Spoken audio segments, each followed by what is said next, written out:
Welcome to Everything with Emilie, where we talk about just about anything, whether that be pop culture, people's interests, or just generally what they've been up to. Today I have a very special guest, Machi. Welcome, Machi.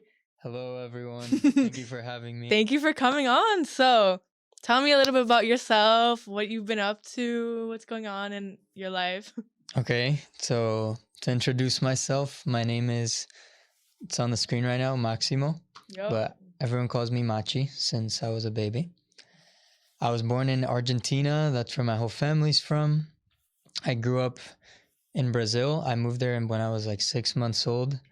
And then when I was 9, I left and moved to Colombia. And then after a year and a half of living there, I moved to Miami. So when I was like 11, I've lived in Miami since. I went to school in Orlando at UCF, but I finished in December. So now I'm back here. The last year I've been traveling and stuff and been here trying to find a job. Haven't had much luck, but in that journey, I started making videos on social media talking about the world's like music and culture and stuff, mainly highlighting like music from places that I feel like are underrepresented. And yeah, I'm moving from Miami to Paris in January to do my master's. That's awesome. Happy to hear. Well, it seems like you've kind of been traveling kind of your whole life. So what have your recent travels been like? I know you went to a lot of places. My recent travels are when I finished college, I wanted to travel because I felt like it'd be one of the only times I would not have a job and I'd have like a few free months to travel. Yeah. So me and my friend who you met, Iggy, he was doing a semester abroad in Singapore, and he was like, "You should just come, and when I have my break, like we'll travel during my break." And have you ever wanted to go there before, or like?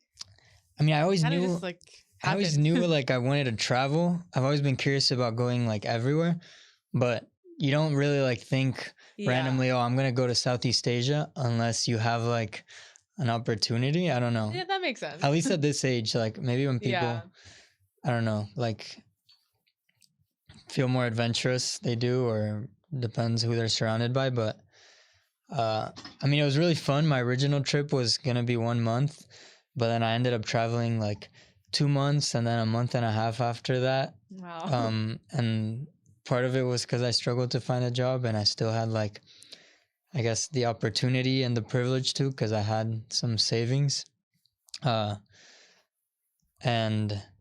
I mean, yeah, like my whole life kind of revolves around, or has always, traveling and moving and stuff because of my parents' work has always been like a big part of my life. And I feel like I wouldn't be myself without it. Like the chance to, I guess, know the perspective of like different cultures, different people and stuff, it like changes you a lot, and I'm very grateful, obviously. But yeah. And what was your favorite place that you went to, if you could even pick one? Okay, so I think like all of Southeast Asia was really cool, and it's hard for me to rank. By the way, I went to Thailand, Cambodia, Vietnam, Indonesia, just Bali in Indonesia, and Hong Kong.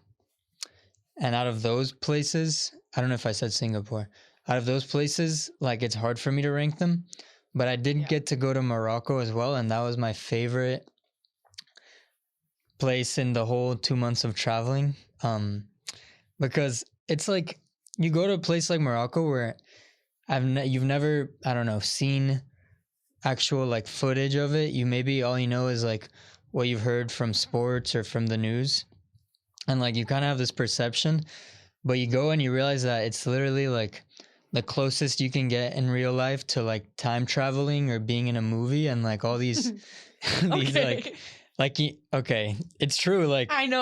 What a funny way to like word it. You just get dropped in like some old like town that has existed for like 2,000 years, and the people there are like, they grew up speaking Amazigh Berber. I'm not sure what their language is called. And then they also speak Arabic and French from like school, and then from tourism, like they learn Spanish, Portuguese, Italian, and these people these people speak 7 languages, and like it's like insane. Like the average person doesn't speak 7 languages, but like, okay, I kind of got carried away with the 7 languages thing, but it was like a super impressive thing I witnessed. No, for sure. Hello, like most people could barely speak 1 language. But the overarching like theme I'm trying to get at is that like you can't really know what's happening in a lot of places unless you go there, or you at least open your perception of like those places. So one of those ways is like listening to their music, and like I'm just gonna go on a tangent, but this is good. Do you have anything to interject? No, keep going. Okay. This is a space for you to talk about whatever you want to talk about. Like I was watching this TED Talk the other day. Mm-hmm. I think I told you about it. Yeah. About this like I think he was American or Indian American, like from India, not Native American. But he like went to Somalia, and he had like this project where he was digging up old like cassette tapes from Somalia, because Somalia, if you guys didn't know, had like a civil war, I'm pretty sure. Civil war. And so a lot of like radio operators buried a bunch of cassette tapes underground. And like at this time, I think it was like in the 80s, 70s, Somalia had like a huge scene of like disco music and like really good music. But suddenly they had to like bury all of it. And so people who grew up in the most recent generations with like from Somali parents, they would hear all this stuff about like how their parents would talk about this like amazing music, and they'd never get to hear it. And then like suddenly people like this guy were like digging up all the music, allowing it to be like put on streaming services, like and how this is important because I don't know, from like the perspective of us like in the US or in like far removed countries from Somalia, like you maybe barely hear about Somalia, and the stuff you do hear is like having to do already with like the tragic history that they have, and not that they existed before. Yeah, I don't know. You like just know like, oh, culture. You just kind of have this perception of like, oh, they're a poor country, like whatever. But when you actually like listen to the music of these places, it's like a great way to humanize them, and for you to realize like, oh, like this narrative I have in my head might be all wrong. Yeah. That's. Have you personally been listening to music from Somalia? Well, a little bit. I made a video on one of them. It's like this song is like going viral on TikTok as part of this movement. I'm sure you've heard it. You know, like the Rare Aesthetic videos, like yeah, that song is like by one of the most famous Somali bands. Really? I mean, it kind of sounds actually weird because you see it in this context of like creepy videos. Yeah, but it's because not creepy. It's more like it's like really bad quality. It's like But that song is literally like one of those like cassette tapes that was dug off the ground. I wonder how that even works on TikTok. Like, where do people even like bring these songs and they start trending? I think originally it's like posted by, these people trying to show this music, or these record labels trying to promote them, or someone was like, oh, I found this cool song. And then, I don't know, regular TikTok users kind of turn it into like this audio that has nothing to do with it. It's pretty interesting, like especially being in like the media world and like being like super interested in like all types of music. It's like really interesting to see how it like brings like more traction to like certain bands and like certain types of music. Yeah, I'm trying to think if there was another example of that. Like I feel like there was, like for Somalia. No, just or in like general, random music. I mean, for sure, it happens like every day on TikTok. But I can't. Yeah, I can't like think of a certain one right now. Well, this brings me to something I brought in this bag. In his secret little bag, he brought goodies. Some CDs. And a book, but I think I kind of got past the point where I could have mentioned the book. Okay. It's okay. We could backtrack. Okay. Do you know what this is? I'll show the camera after. I do not. But actually, I have the wrong side. Okay, this is a Masayoshi Takanaka CD. Oh, Oh, wait, let me see the other side. It just like broke. Hold on. Oh, okay, This is that what it side looks I like. know. Okay, I had the other side on it. Let me show the camera once I fix it. Okay. So, this is a Masayoshi Takanaka CD called Brazilian Skies. So if you guys don't know this guy, he's a Japanese man who traveled to Brazil and all around the world, and then like began creating jazz fusion music based on like all these sounds he was hearing. So this is an album based off like Brazilian music. Really? So I listened to his music, but and I knew he was Japanese, but I couldn't really tell like what his like fusion was. So that honestly makes sense.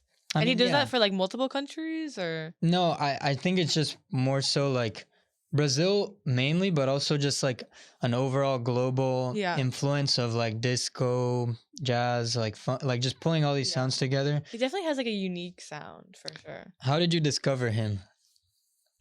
You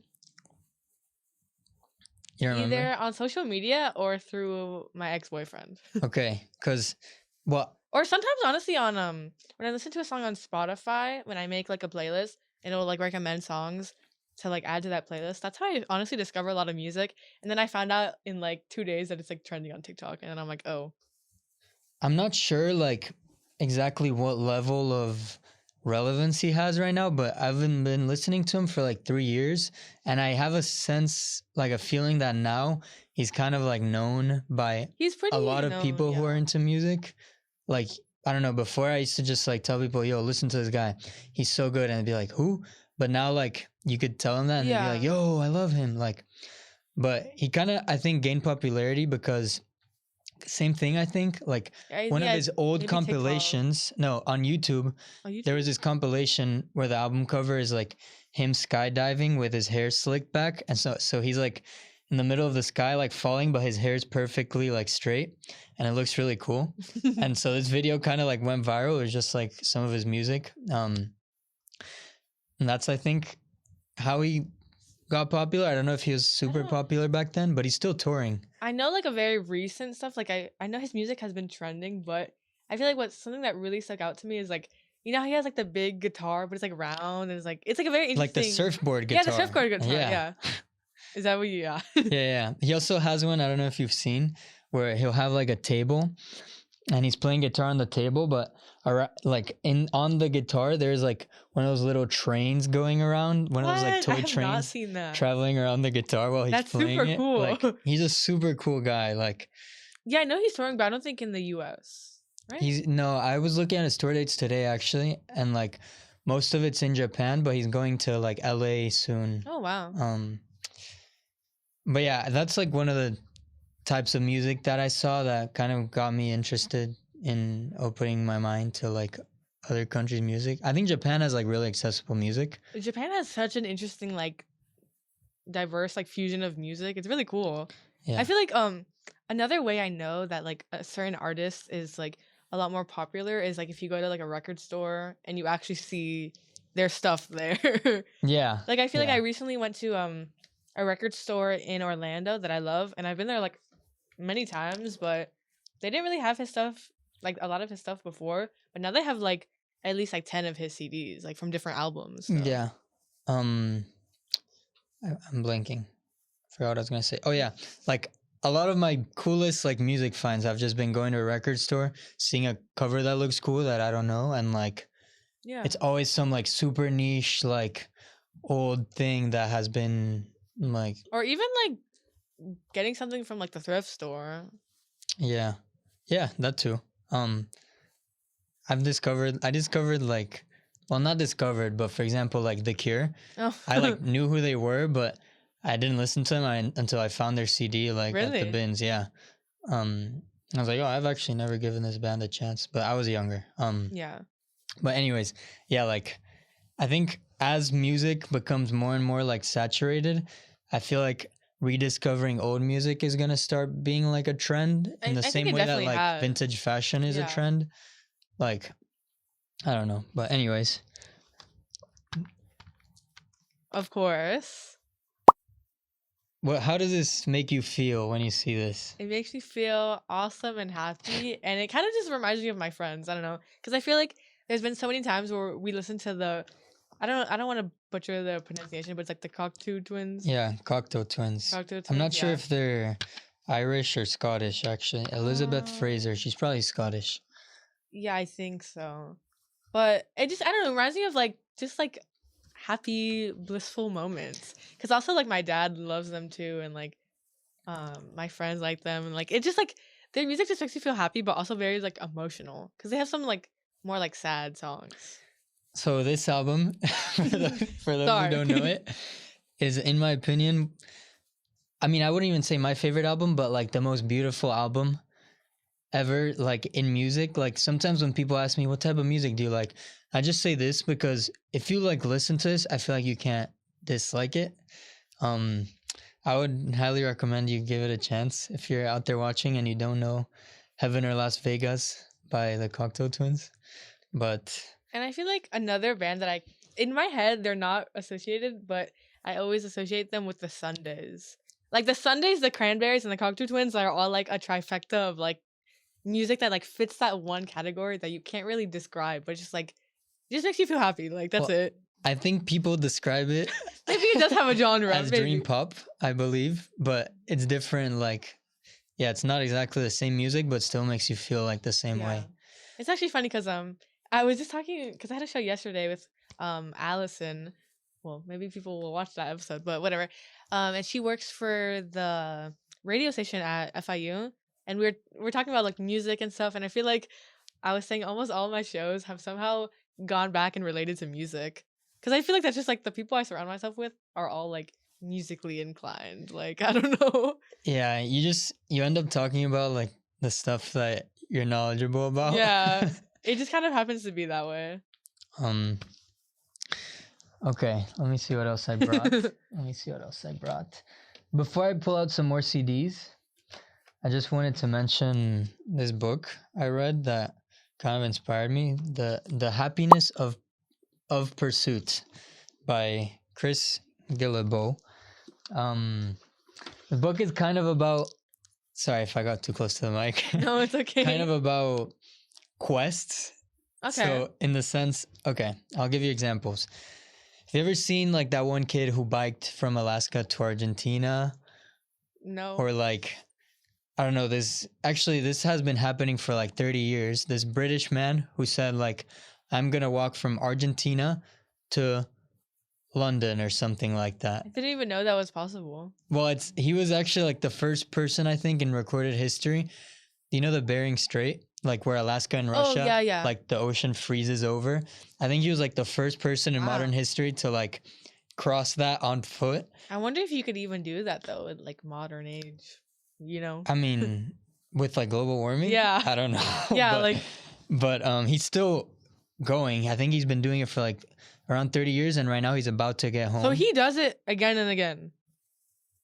No, he's still it. Dude, Argentina, you have to go all the way up. Wait, like he's been on one journey this whole time? Yes. Oh. And like, anyways, the book, I don't know if it mentions him, but it talks about people who do these quests. Like I don't know, you're just like working a job and you kind of start to lose like a sense of fulfillment over time, and you want to do something, but it never feels like the right day. And like, whatever. It's like a book that kind of goes hand in hand with like the traveling thing. Like, I mean, who wouldn't love to just like leave it all and like travel? But we feel like we're tied down to our jobs, to our like, most of the time people are tied down to like their financial situation, their lives. It's not that easy to just escape. But at the same time, you're reading this and you're like, oh, random person, like they're crazy. They just like decided to sell everything, buy a bike, and like do like this 2-year bike route and like sleep in strangers' homes and like accept food from people. And that's kind of like my fantasy, like my dream to do something like that. I think when we're talking, what I realized, like, you know what you might like? I don't know who they are exactly. I'm sure this is like a lot of influencer people. I say influencer because I don't know. But I remember hearing about people that it's like a husband and a wife, and they like live together, and they just do like, they save up a lot of money. They do like a lot of random jobs, like Uber Eats, like stuff like that, and they save up a lot of money. But then they also do social media stuff, and then they like they save up the money and then they go traveling, and then while they're traveling they make money off of the social media by like recording what they're traveling, and then they do it all over again, and it's like so cool. Yeah. Like I feel like that's very fulfilling, and it kind of like fits what you're kind of looking for, I think. I mean, that's kind of like the what you're trying to dream. do, yeah. It's just there's like some dilemmas, which are like, one, at some point you have to be motivated enough to do that and like unfulfilled enough by your normal life to be like, Yeah. I'm just gonna drop all stability, like, and just like try this out. And also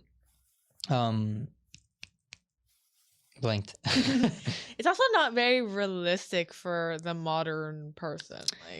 Yeah. Like in theory, yes, anyone could do that, but it takes a lot of like guts and a lot of other stuff involved. Like some people don't have the like freedom to just drop everything and like all responsibilities and then Yeah. go do that. Yeah. I mean, it's hard to know like when you can and when you can't, because I don't know, like I guess if you want it like more than anything else, like you can, but Yeah. at what cost? Like, okay, you're gonna Yeah, like you might not really see your friends and your family. Yeah. And you can't really have kids or pets. Yeah. Like I mean, it just depends, because like, but then people will put that aside because the other stuff is that much more fulfilling. So it just really depends. There's also like a dilemma I have with content creation, which is like, I think that, I mean, making content, like I just explained to you with like the retelling of narratives and music, it can be a good thing if you're like teaching people, if you're like providing some value. But if you're just traveling, like it would be, okay, hard for me to justify. I already feel like there's so much content out there, like too much content, and then not enough of it. Like too much of it is just slop. And so like yes, waiter, more slop, please. I feel like there's a moral obligation to not like fight for people's time and attention with something that doesn't provide any value to them and just benefits you.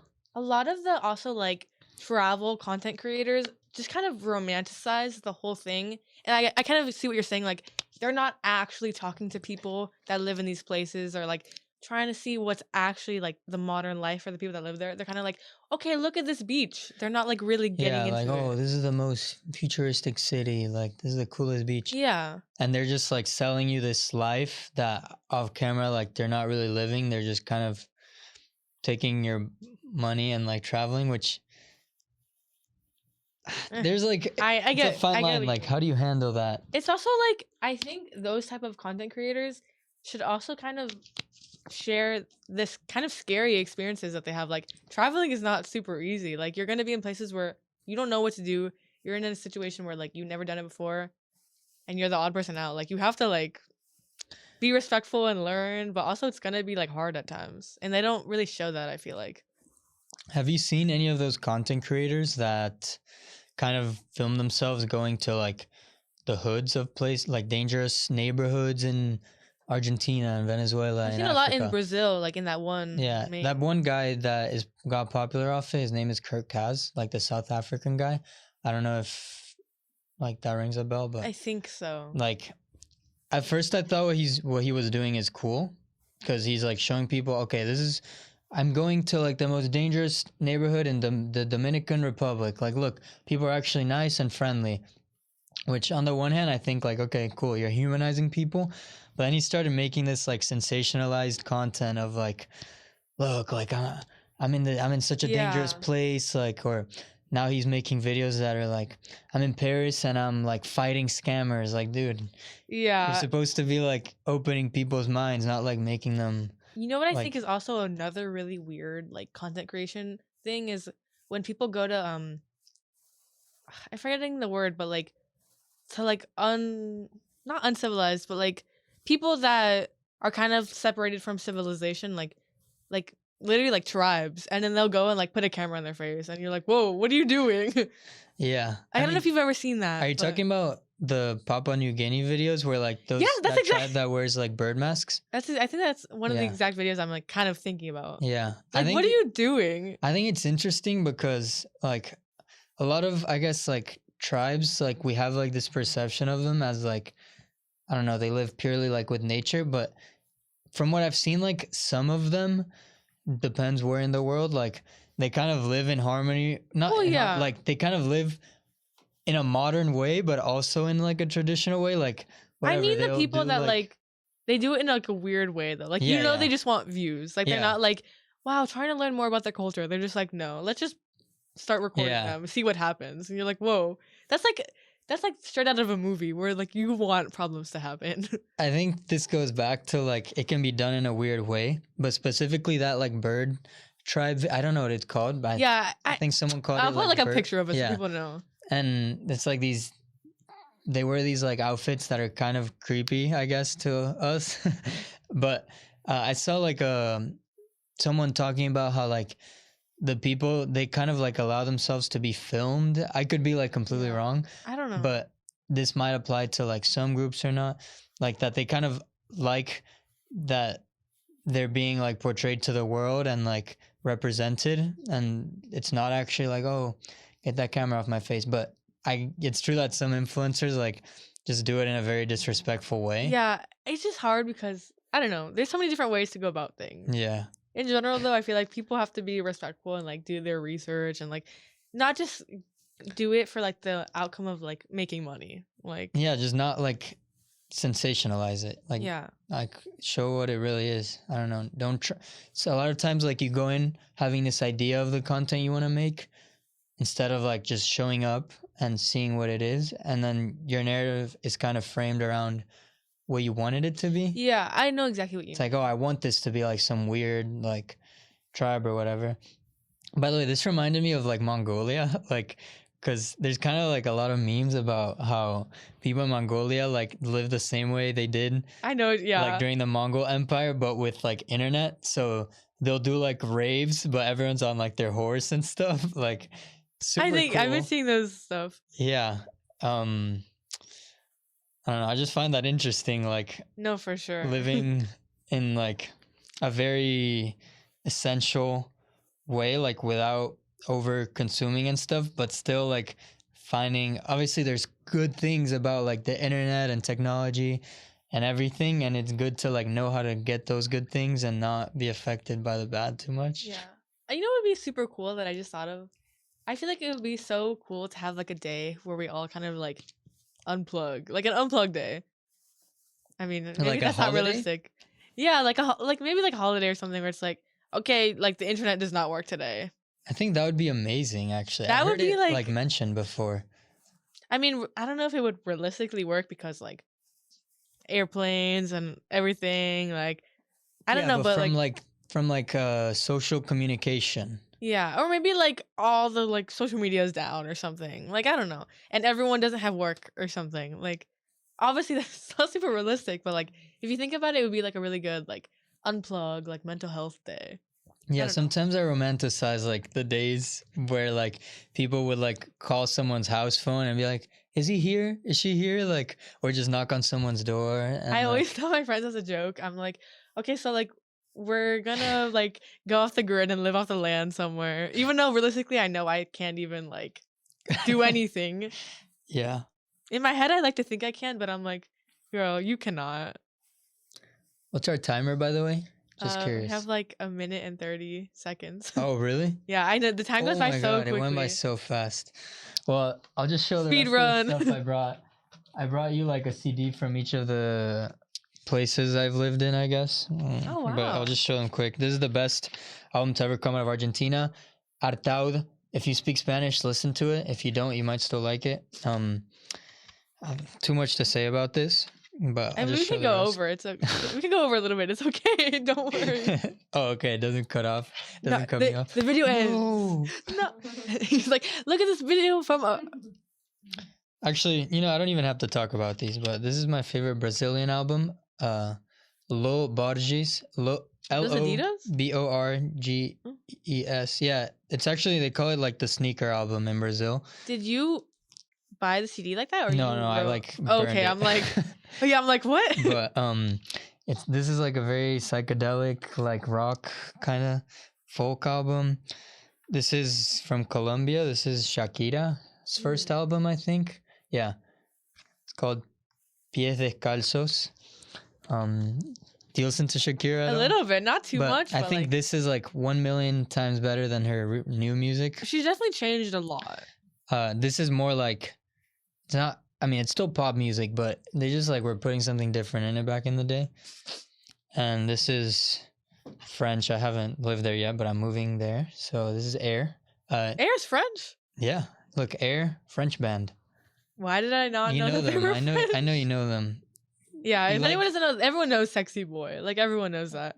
I didn't know that was like one of their most popular songs, but really, that's like first in this album, I think. And when it like comes on, I'm like, oh, like there's so many better songs.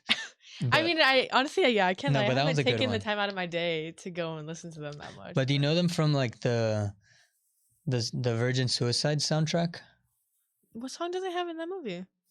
Playground Love. It's like I don't know. I thought that was like how they were known. I just kind of know them from like early like Y2K stuff, like Sexy Boy. Like, I don't know. I just know that song. They're great. It's one of those things like I just grew up and I just knew. I don't know.